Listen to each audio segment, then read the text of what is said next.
I started just like anybody does in high school, drinking, smoking marijuana, not thinking it was a big deal, you know. That led to me using methamphetamines, and that things got really dark, and I ended up in a situation where I was thrown over a building and survived a 37-foot fall. I don't remember a lot of how it happened. I just remember I woke up. I was in between two buildings, and I was scared. I woke up. My right leg was on my chest, completely broken. Broke my femur, fractured I had my face. I lost my teeth. My whole right side of my body's got metal. So when I was at the hospital, well, obviously they put me on a lot of opiates, because I needed pain relief. It was a really dark time. As it was, I was already heavily using drugs, and then all of a sudden I have this excruciating pain.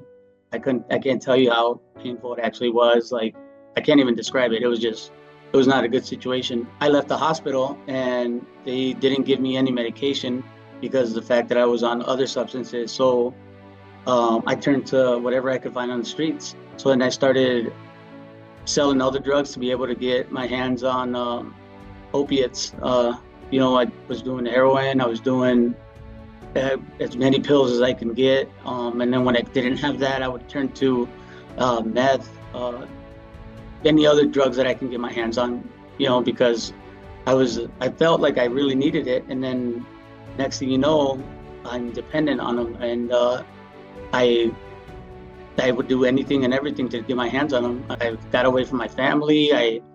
That's just the lifestyle that I began living. And then in 2018, I was raided. That's when everything changed. When I got raided, all of a sudden I'm sitting in jail, looking toward I had some severe charges that I was looking at some prison time because of everything that they found. But even that didn't stop me. I was so hooked on drugs that when I got bailed out, I continued to use drugs. Forever. I was on crutches for a year and a half. I was in, I needed to be in a wheelchair for the first 3 months that I was out of the hospital. I had to check myself into treatment because after my court case was done, then COVID happened, and COVID shut everything down, and it just kind of gave me an excuse to continue using. I was naive. I really didn't think I was hurting myself. It was it was a dark time, because once you get hooked, there's no, the emotions of not being around my children, not being with my spouse, not avoiding my mom, avoiding my stepdad, my sister. I'm really in their lives, and all of a sudden I'm just hiding from them and not able to really talk to them because of the fact that I was in such an unhealthy place. I'll be honest, I don't know what I've done the last 6 years other than I've had 2 children in the last 6 years, and I've been there, but I just don't emotionally remember being there. I'm just checking the boxes, showing up to wherever I'm supposed to show up, but always in the back of my mind is just how am I going to continue to try and chase this high again? How am I going to, I don't know, before you know it, I ended up, I was living in a trailer away from my family. I have a house with my significant other, with 2 kids, everything, and I'm just not coming home. I'm just, because I continue to use drugs. I'm at a trailer without running water, without power. In the last 10 months, I've got 10 months clean now. A lot has changed in the last 10 months, first off, I look healthy. I'm in touch. I see my kids every weekend. I'm able to go home every weekend. I'm really close to my mom. I got my nephew tonight. My nephew and my 2 kids, we're doing a little camping thing back in the backyard. Spiritually, being here at Teen Challenge is, I gotta say, from the outside looking in, Nothing's changed. I'm still not working right now. I I'm not making any money. I don't have a job. I don't have a car yet. I'm still rebuilding my life, and I'm still in the same position from when I came in. But the difference is, like, I found God. I found purpose. I feel really good about where I'm at. Even though I'm still in the same position, it's different. Like, I've changed on the inside, and there's no looking back. I'm excited for my future. My family's excited for my future. This place has really, really, really helped. I would just really advise people that are going into, like, people think that, especially with marijuana being like legal now, people think that it's okay to do that. It doesn't lead to anything else. It does. I mean, even the first time that I drank a beer, I didn't think it would lead to anything else. First time that I took a hit from marijuana, like, I didn't think it would lead to anything else. First time that I did cocaine, I didn't think it would lead to anything else. And next thing you know, I'm, using one substance to be able to handle the other substance, and then vice versa, other substance to be able to handle, if I'm too up, I need something to bring me down. If if I get too drunk, I need something to sober me up. And it's just a dark path to go down. It starts young. It really does. I mean, I started smoking cigarettes when I was like 13, and just thinking that everything's cool, that everyone does it, and that's not true. That you don't have to live like that. I don't smoke. I feel so good in my body. I don't think I've actually been as healthy as I've been, because I've been using since I was a teenager. And 10 months makes a huge difference. I wish I had caught this sooner. This time around that I came to challenge, I really was only coming here to sober up a little bit. I had no intention of actually quitting. I never actually thought that I was going to stop using drugs. That wasn't the goal. I just came in here because I had lost everything, and I was just trying to buy some clean time and continue to manipulate like I've done in the past. But when I was here, I remember thinking like, 45, 60 days is like, they better let me out in 30 days. Or I thought, 45 days max. And then when I got the news that I was going to be here for 60 days, I was completely fighting it. I'm like, why are you making me sit longer than anybody else? But about 45 day mark, where I'm just counting my days down, I realized that I hadn't changed anything. Like, I still had the same personality. I was still in a bad mood. I was still blaming everybody, and I'm getting ready to go back into the world.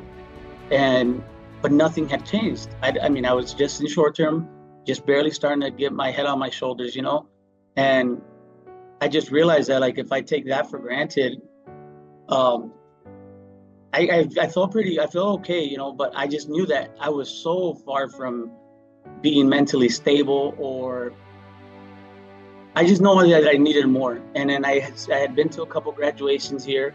I had seen how, like, people carry themselves and the activities that they do here, and just how they, the love of God, and I, because I came to a chapel service, and I didn't really like it at first, but I just saw that everybody here, I saw everybody's stories, and people that are facing prison time, and people that are just like me, but just completely carrying themselves way different than I was carrying myself, and I kind of wanted what they had, when I see them up on the stage, and I see how their before and after photos, I really believe that I started to believe that could be me, that life has more for me than just what I had been doing.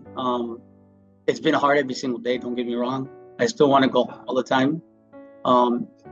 I've got about 3 months left in the program, and like, I'm going home tonight, and every time I come back, it really sucks. I'm like, I'm leaving home again.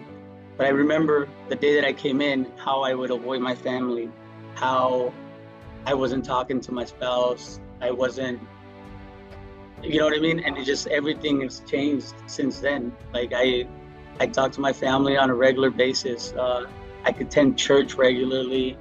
My family's pursuing the same thing that I am. So that's really what happened, is that I just saw the way that people carry themselves in the long term, and I wanted that. I think what I would have needed is accepting myself for who I was. I always felt a lot of pressure because I have a big family, and my family was like I'm like youngest of like our generation, so I always looked up to them, and like they were popular and they did stuff that like I wasn't like that. I didn't take school seriously. So I started fitting into the wrong places. I just wanted to be accepted, right? And you start finding people that will accept you, and you start doing things with them to try and be accepted, just to be a part of something, just the fact that like I would just accept who you are. And sometimes like I remember being in high school, and it felt like what I had going on in high school was the most important thing in the world, and it's not the most important thing in the world. If you stick to your values, if you stick to your self-worth, just believe in yourself. Don't try and fit in. If you're uncomfortable with doing something, don't do it. Like, even, I mean, and for me, it started with girls too. Like I just wanted to be accepted I just wanted to have a girlfriend. I just wanted to, have a significant other, and then that would lead me to, try and go to parties, be the guy that like had drugs or just things like that. I look back and I wish I had just taken care of myself better instead of trying to fit in. But there was a lot of people that made an impact on my life that I would start to avoid, because I felt like what they were offering was something that I couldn't achieve. But I would just pay attention to those like role models, the people that come in and speak to you, the people that consistently are there, that have nothing to do with like drugs and alcohol. Like if anybody's influencing whatsoever drugs and alcohol, I would stay away from, because drugs and alcohol leads to death and destruction. That bottom line, like even if you figure out how to moderately do it, I would stay away from anybody that's influencing even tobacco, nicotine. I like that would be my advice, is just if somebody's got anything like that going on, I would stay away from. And another thing is I would stay connected to, whatever activities are in school, or be a part of a church. I see a lot of the younger crowd in church nowadays that like I wish I would have been connected with those things. I would recommend parents talk to their kids about this. I know it's a difficult subject, and it's hard. It's not that you're accusing your kids, but the way that things are accessed, especially with cell phones, and you just keep track of. I would recommend, because that's one thing where like my parents, we didn't have cell phones back then. First off, like I didn't have a cell phone until I was like 18. So my parents had no way of tracking me when I wasn't home.